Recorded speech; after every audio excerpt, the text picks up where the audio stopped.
Hey everyone, welcome to the Saga of the Clone Saga, our crazy podcast about the Spider-Man Clone Saga and everything related to it, presented by the students of S.H.I.E.L.D.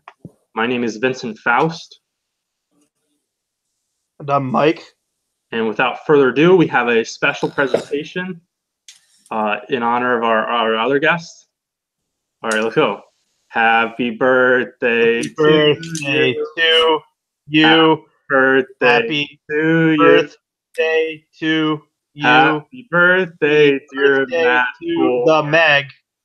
Happy Matt. birthday Birthday to to you. Thanks, guys. Thank you. So we are recording and uploading this on August 28th, 2018.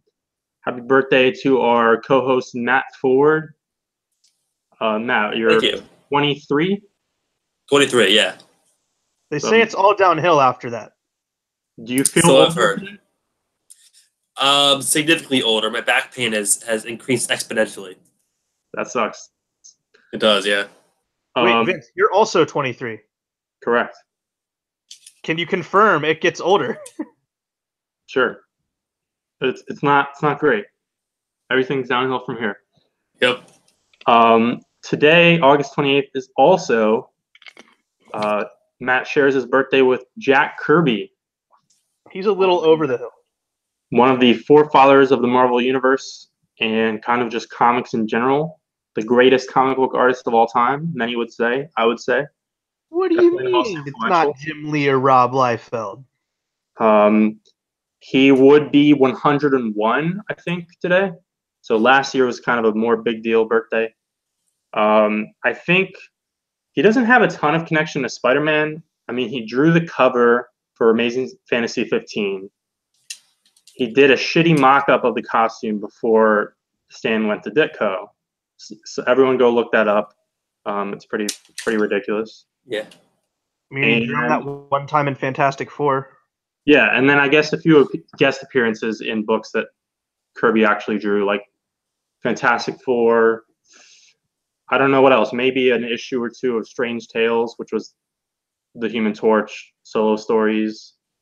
I don't remember if Spider-Man. I don't know if Spider-Man really shows up that much in, like, say, Thor or Avengers early on. But even still, I mean, honestly, even just drawing the cover of Amazing Fantasy 15, pretty big deal, all things considered. Does he show up in X-Men at all? I don't know. Not that I know of. I don't think so. So happy birthday to two people. Shout out again. I don't know which one is more important in my life. Yeah. So this episode we are talking about Spider-Man Redemption, the perfect birthday present for Matt. Oh, sure is. Yeah. Well, I also would feel like before we start, I'd like to conclude. If you thought the last episode was the last mention of the Meg, it wasn't. So I'm just happy to report that the Meg has actually beaten Solo, a Star Wars story, in box office revenue. So you know what? It did its job. And hashtag Meg2 confirmed. We'll stay alert. Updates from time to time. I mean, it probably made so much money because they sponsored our show. It was our shout-outs. Yo, Warner Brothers, where's our check? Especially the Chinese audience. We really drove them to the theater. We did. So Spider-Man Redemption is the long-awaited follow-up miniseries to The Lost Years. Yeah, long-awaited. I forgot the Lost Years had happened. The cover date on the kind of main series issues that we've been reading at this point were around June or July 1996. Redemption here has a cover date of September through December 1996. So we're kind of a little bit ahead of ourselves, but this is where And Lost Years was back in August to October 95. So about a year later. So getting into it, first issue. This is 4 issues. Unlike the Lost Years, we have no John Romita Jr. this time. But J.M. DeMatteis is back here for writing after he quit the main Clone Saga books. And Matt, who's our art team, and how did you feel about this? For our team, we have Mike Zeck and Bob McLeod. Is that how they pronounce McLeod? I think so. That's how it would be pronounced. And that should be a solid team. The art, especially in this first issue, is not good.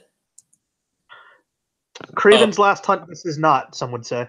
No, there's no Craven's Last Hunt. This second page here with Kane taking his mask off, he does not even. I mean, I don't know. I guess partly is what they're going for. He doesn't look human. He looks like a mass of lines. It's awful. Yeah, which I think some of that is because, like, that's specifically a Romita kind of thing. Because I guess, I don't know, did Kane sort of, I don't remember when he officially first appeared, but I definitely associate Kane with Romita's style. Yeah. Yes. If you're going to do this crazy jagged line, skin, whatever, Romita's the one whose style at least matches it. Similar to how he draws, say, Blackheart. Yeah. But I don't think Zach and or McLeod pulls it off at all, really. And then in this first issue, on the cover and inside, there's rain. And I remember Craven's Last Hunt, it rains for much of that too, right? Pretty sure. Yeah. But all things considered, it's hard to beat John Romita Jr. when it comes to rain surrounding Spider-Man. Yeah, I can agree with that.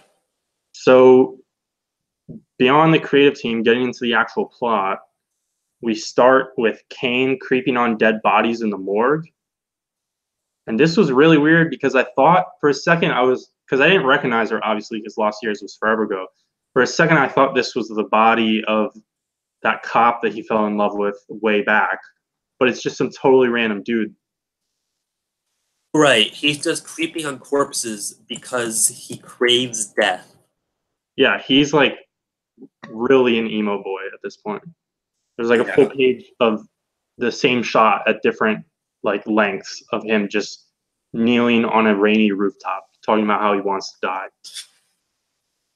And he constantly beats up cops in this story for no reason and just random people.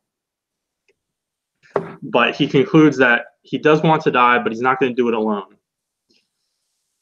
So obviously he's going to try and drag Ben down with him. Also burns his own face. He's so angry.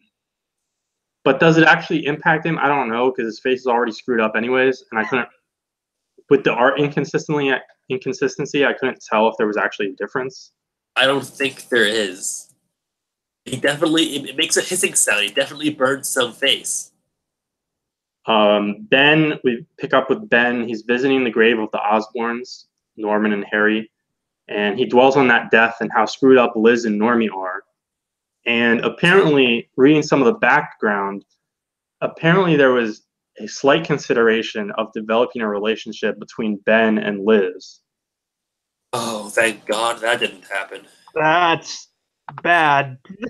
It's weird too, because like this whole Osborn thing and like him checking on them, it's just like 2 pages in this first issue, and then it doesn't really mirror the overall theme of the series much. I mean, sort of, but like he literally mentions, like some of the wording is weird because he talks about like he could be a father to Normie. Yeah, he does. How great would that be if Ben Reilly was Normie Osborn's stepdad? Yeah, it's super weird too because like if they had gone that direction, like the whole point of Ben Reilly in the first place was to contrast him with the more mature, married, soon to be a father Peter Parker. And now they're trying to reverse that. But then would they have both of them in committed relationships with child figures at the same time? I don't.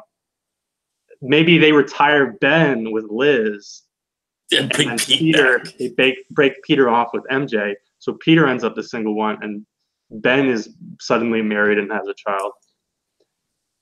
Yeah. But yeah, it doesn't come up again. They didn't go through with it. And Kane watches another body, but this time it's Ben sleeping. And then he just beats the shit out of him and is like, I beat you up, but it's not the end. And that gets Ben dwelling even more on his life. And I guess this is kind of where the Liz Osborne thing comes relevant, because he's like, everyone who used to be in my life before the lost years, they're off the table because I'm like, I can't reintegrate myself in Peter's shoes. Well, in my shoes that Peter stole, essentially. And Seward Trainer is a bad guy now, I guess. We don't really know. Yeah, I mean, that's still in development. So that leaves his old girl Janine Godby, who and I'll be honest, completely forgot who she was. I've been waiting for her to show back up. Yeah, I'm glad she's back. You remembered. And she's on a train coming or something. And Ben, he's a little down himself, so he ends up in a bar sitting next to Flash Thompson, drinking away and sharing his sob stories. So I'm not exactly an expert on this era of Spider-Man. I generally try to avoid it. Is this how Flash was actually characterized at the time? Because I can't stand this. This is not the Flash Thompson that I know. Yeah, he still has both his legs. Well, sort of not really. I mean, the thing is, remember we saw him a while ago when he was like trying to protect the kids at the gym. I don't remember if you were on that episode. I was, yeah. Yeah, and I think it was the Jackal. He had some weird creatures, and yeah, that's right. Yeah. Flash was like, he was cool-ish with Spider-Man or whatever, and he was being heroic and saving the kids. Right. Ben shows up and thinks, "Oh, great, it's this Jagoff." But even if he had Pete's memories, they were friends at the time that the Clone Saga happened, the original Clone Saga. Yeah. So he couldn't hate Flash, and Flash shouldn't hate Pete. He's over here talking about Puny Parker. He hasn't called him that since high school. They at this point are friends. I don't. Yeah, that's a good point. And also, there's I think it was it in Conway's run or something, where there's that moment where Flash, he's in the hospital for something, and he has this conversation with Pete where he's like, are we really friends? And that was like kind of a thing where they actually examined their relationship. Right. But I think that was like early 90s, turn of the decade. And I believe that was around Harry's death. So I don't know. It's kind of weird. Yeah. But Ben my question in this sequence was Flash, who has been friends with Peter Parker, kind of really one of his closest friends, especially since Harry died. How does he not recognize Ben's voice? They've never really delved into, like, Ben dyed his hair and everything, but they've never really delved into the similarity or identicalness of their voice since they're clones. Right. I'm literally chalking up to it's because he's drunk. Yeah. And then even like the hair thing, when you're far away, fine. But their faces are exactly the same. And when he sits right next down to Flash, he's not going to comment, "Oh, you super weird coincidence. You look exactly like this person that I'm telling you about right now." Right. If you dyed your hair blonde, I'm still going to know it's you. But I chalk that up to alcohol as well, and maybe the personality stuff. So there's your excuse here. But Ben gives him a little pep talk and inspires himself, because you have to move beyond the past. And it's almost like someone should have told the entire Spider-Man office that as well. But then Janine shows up at Ben's doorstep, and it's kind of like a Tiger jackpot slight moment. Oh, is that what it is? I mean, maybe a little bit. I mean, obviously the comparison between her and MJ has always been really over the fucking head, hitting you over the head. Yeah. And I think in Lost Years, when they like met or something, I think there was a way more explicit parallel with You Just Hit the Jackpot. So she was sent a letter and keys from someone, and also last time we saw her, which I didn't even fully remember this, maybe she died. And so Ben's like, I thought you were dead, and also I totally didn't send you a letter, so we should probably address those things later. But for now, for now they accept each other, and we get time references. Weeks pass. First of all, they go see Les Mis together. That's romantic. But then, where is he getting a ticket for Les Mis? I stole it. Box up. Was he getting the money to afford looking at tickets to Les Mis? Who knows? Yeah. Is he working right now? No, is he back at the daily grind? I mean, he hasn't officially. Has he officially gone back and gotten his job? I mean, you assume, I guess. I don't know. Whatever. Not that we've seen. I don't know. But then it's like, what's going on with this timeline? Because weeks pass within this one issue, and so is this? It has to be. I assume it has to be after what we read directly last, which was Jessica leaving him. So then this, I don't know. It just inserts multiple weeks within this Clone Saga. And of course, behind the scenes, the real time is going to get stretched out as well. Yeah. So I wonder if you could pin down exactly how long Ben Reilly was around, like in universe. And then Kane goes into a bar and nearly kills everyone for absolutely no reason. And then he ambushes Ben and Janine. He snaps Janine's neck, busts up Ben, and then runs away. And the cops find Ben with the body. And that's our final. That's our end of issue, big tease. And then moving into the second part, Ben beats up some cops, and then of course, Janine's body is fake. It's a mannequin. Right. He was cradling her. He was cradling her body and couldn't tell that she was not made out of flesh. Yeah.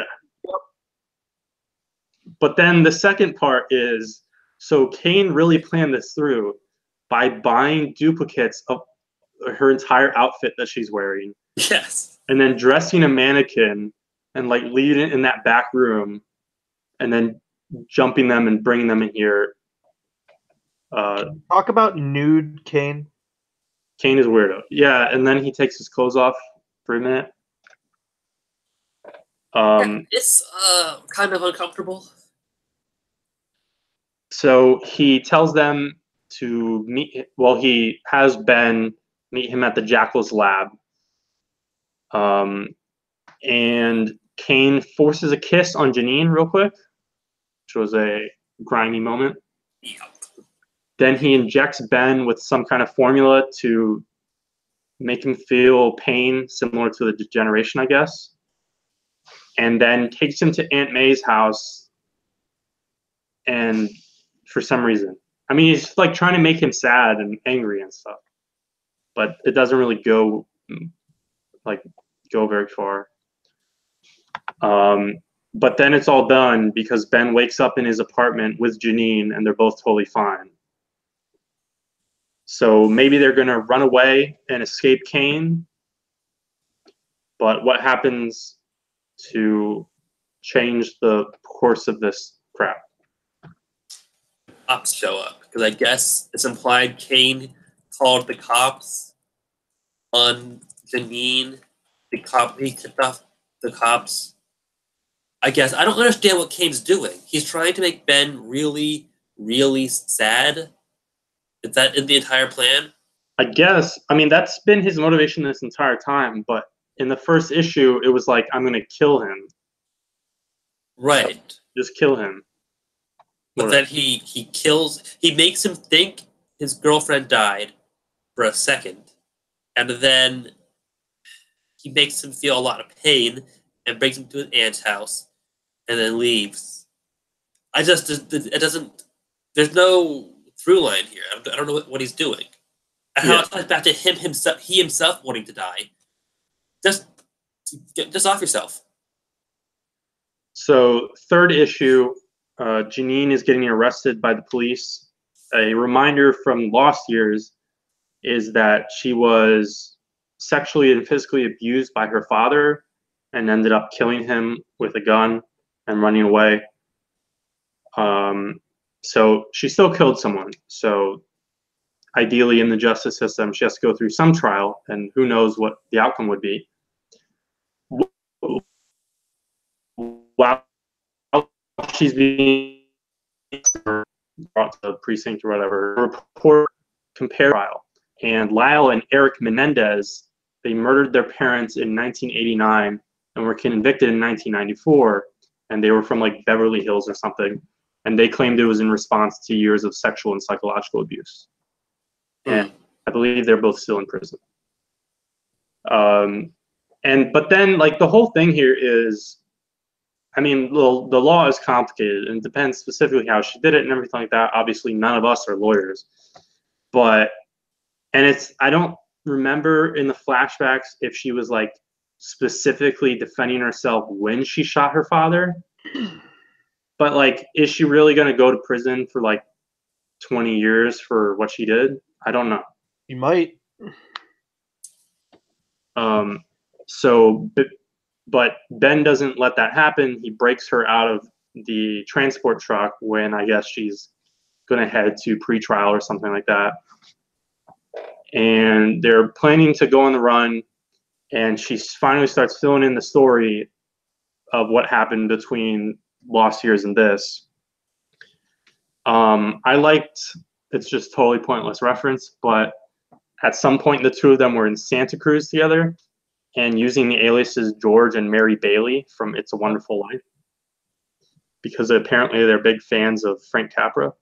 It's a very odd, I mean, it's an odd reference in 1996. Yeah. Much more odd now in 2018. I mean, it's still on TV around Christmas. Like, oh, I mean, it still plays once a year on NBC. One day, Kane abducts her and drives her to the Golden Gate Bridge, which that's kind of long drive. I'm pretty sure. Isn't Santa Cruz in Southern California? I think so. I couldn't tell you. And he threatens to kill her like Gwen, but just blackmails her into leaving Ben Reilly. So she writes up a fake suicide note, and this is the retcon, is that apparently in the last one, which I don't totally remember, Ben found a body, which was totally hers. And so the body was a clone somehow. Oh my God. Yeah. But like Kane has never, I don't remember Kane really exhibiting the abilities to use any of the Jackal's technology or any kind of cloning stuff. Right. And I don't think he would really ever want to anyways. I don't think Kane is going around doing clone stuff. It's kind of antithetical to some of his feelings and everything, his whole basis. And the Jackal, I can't imagine the Jackal helping him out with this, but whatever. And then right when she finishes the backstory and Ben accepts her, again, Kane jumps them. And they're in this diner meanwhile. And then I guess he suicide bombed the place. He jumps through the floor. I don't even know how that's possible, but it's kind of hilarious. They mention in the next issue like just a one-word mention about some tunnel. Oh, that's right. So like he tunneled under the diner so he can jump up beneath them. Yeah, and set off a bomb. So moving into the fourth issue, Kane saves all the other patrons at the diner, whatever, and then walks back into the fire with Ben and Janine. And both of them give their separate pleas for each other's lives. Ben is like, Janine had a fucked up life. She's innocent. And Janine's like, Ben's a hero. Stop fucking around. And so Kane ends up saving them, and he tells them both to be happy. But of course, Ben fucks up the moment and decides to try and take him to the cops. And I would honestly just leave him alone. and just be like, all right, Kane, whatever. You killed like 2 stupid ass people and you beat up a bunch of people. It's really fucked up. I mean, he does obviously deserve to go to the cops, but like, let me be fine, and then theoretically, Kane is gonna stop fucking with people as well. Probably just go kill himself now. And on that note, then Kane tries to commit suicide by cop, and of course, Ben stops him. Suicide by cop is a sentence I did not expect you to say. Yep. And then while Ben is like giving his lecture to Kane about how he has to set his life straight and turn himself in, it's like, no shit, everything you're saying applies to Janine's situation as well. So then both of them surrender to the cops. Yep. And that's the end. The final page is just a generic kind of splash page of Spider-Man posing with absolutely no background. And he says he will always love Janine. Vince, I'm sure you looked this up. How long is always? When does she come back? This is pretty much her final appearance. Yeah. And in Always fact, and forever, never seen again. in fact, she only appeared in this and Lost Years, besides like minor mentions and stuff. But that's not entirely true. She appears in a short backup written by DeMatteis during the Gauntlet era. I don't know if either of you are familiar, but around that era of the Gauntlet, there was a second volume of Web of Spider-Man. Yeah. And they used the main stories, especially around the Gauntlet, to do like origin stories of a lot of the villains that were being featured in the Gauntlet. So then when they collected it and stuff, they kind of slid them in. But there were really weird backups in them too. And oddly, I guess for some reason at some point, some fans were clamoring for some Clone Saga like stuff seeping back in. And Sure so they were. What? Why are people issues, just masochists? I don't know.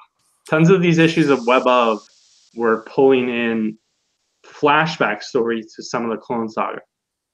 So there's like a Kane story, and there's like 2 Ben Reilly Spider-Man stories, and Janine is in one of them. I don't know exactly what happens, but it doesn't matter because it's flashback. I think they're all flashback to, in fact, the Lost Years period, not even the main Clone Saga. Christ. And so we'll eventually get around to that. I have to actually, while I was doing this research, I have to double check which issues are actually relevant. And it's weird because like there's a Ben Reilly related arc during Brand New Day, real quick, which we'll obviously get to. But and I guess maybe after that, fans wanted to see some more stuff. And then directly after the Gauntlet, or at the end of the Gauntlet, is of course Grim Hunt, where you actually get Kane Yeah. back. But it's, I don't know, whatever. I think it's a little weird how Janine has been ignored, and even just within the Clone Saga proper, even just like the several episodes coming up, and even just the episode, even everything we've been reading since, like she's barely mentioned at all. No, she's entirely forgotten.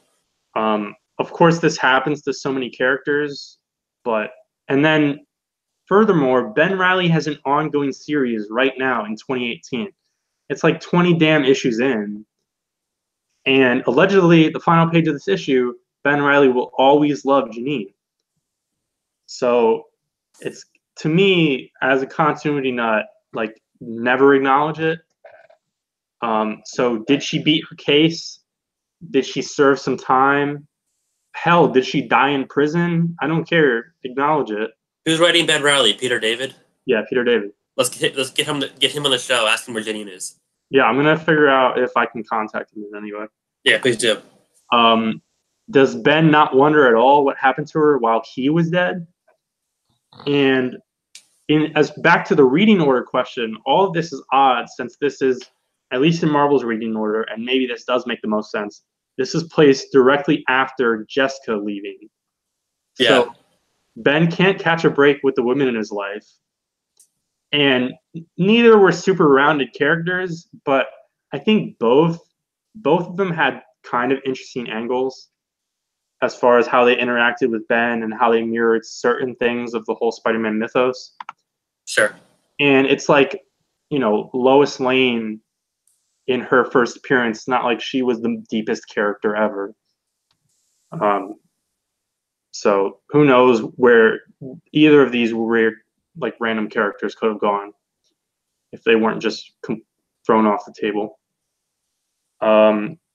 Also, Kane disappears. This is Kane's last major appearance within the Clone Saga. And he doesn't really come back until Grim Hunt, which is way past the Clone Saga. Besides flashbacks, I'm sure we'll keep seeing him mentioned within the Clone Saga, and then he'll come up maybe sometimes after that. But he makes a ton of appearances in Spider-Girl books, starring the child that isn't born in this main continuity. And we will very briefly touch on Spider-Girl, I think for like 2 episodes, just kind of the stuff most relevant to the Clone Saga. But from what I can tell, and I don't know which ones are important and which are not, from what I can tell, Kane is basically like her primary villain. Kane is basically Mayday's Green Goblin or Doc Ock. So strange. And he has like at least 60 appearances across her several series. Is this the part where you reveal to us that we have to read 60 issues of Spider-Girl now? No. Do you want to? Spider-Girl podcast? We're gonna read her introduction, basically the What If issue and the opening issue or something like that. And then there's an arc which I believe is like where she basically asks her dad, she's like, what happened to my uncle whose costume I stole? So I think that's all we'll be reading from Spider-Girl. So we won't see Kane again until Spider Island. Maybe. We will see. And then as far as behind the scenes on the series itself, this miniseries, Redemption, it went through a tumultuous development since the main books were constantly reversing direction and what Marvel wanted to do with the final outcome of the Clone Saga. So DeMatteis, who already quit the Clone Saga over this bullshit, was probably going insane about them constantly changing whether Ben was the real one, what they're going to do with Ben, whether Peter's going to be restored, what costume people are wearing. And in fact, there was question whether that this would start a whole Lost Years spin-off franchise, which I guess would have really only worked, obviously, if Ben had kept the mantle. And so the idea would be you could keep doing occasional miniseries like once a year of what more happened in those 5 years, even though this miniseries is entirely in the present. And of course, that would be odd since Untold Tales was also around at this time. So you'd have 2 like ongoing flashback series for Spider-Man. So that's basically the end of Spider-Man Redemption. Do you guys have any final thoughts on this story? Yeah, I'm glad it's over. Glad it's over, and it just kind of felt like a placeholder and a waste of time just because we got rid of Kane and we're never going to see Janine again. So what was the point? Well, I guess getting rid of Kane, that's something. Janine came back for the story and left for the story, so whatever. I mean, I would have preferred we just get rid of Kane in the main books and not have to do a 4-issue miniseries about it. That's the thing. Yeah, I mean, well, that was the same problem with Final Adventure, which of course that also completely didn't matter. No. Exactly. It's just every week at this point, it's just eye-opening into just miscommunication and misdirection and just it's wild. So next episode, we start a period of kind of just stalling most of the overall Clone Saga plots. Some of that is because they just are still trying to figure out exactly how to end this thing. But then as we get even further, it's an editorial mandate because they don't want some of their crossovers to end and overlap each other too much. And mostly talking about Onslaught. Oh, Jesus Christ. So what you're saying is the next few episodes are gonna suck. Well, I'm not sure if they're gonna suck. They're not gonna do anything. But we will start seeing like Mike Warango and stuff. So there might be 1 or 2 gems. Okay. All right, Mike Warango. I like Rango. I know not. The story ain't going anywhere. But I mean, obviously, like I mean, I just said this, but the stalling would be fine if Ben was actually going to stay Spider-Man. Then at this point, we know that's not the case. Yeah. I will say, especially for Mike, next episode we will see Daredevil again. Yeah, I was looking ahead. I saw we have a Daredevil issue pop up. Yep. Is he still in Fall from Grace armor? No, I think he's back to his regular costume. All right. Hey, all right. Okay. Creative team on Daredevil at this point is Carl Kessel and Terry Nord. Oh. It's often discussed as a kind of hidden gem run. It's not very long. It's like less than a year. Yeah. Based on one issue, next episode we will make a judgment whether that reputation is deserved. Imagine if we could do that with all classic runs, like Alan Moore's Swamp Thing. We're gonna judge it based on one random issue. Yeah, I mean, to be fair, if you pick the first issue of his run, then the reputation would be deserved. But imagine if we went back and all did Frank Miller's Daredevil off of the Spider-Man issues that he drew. So thanks for watching, everyone. Tune in next episode, and peace. Happy birthday, Matt, again. Well, thank you.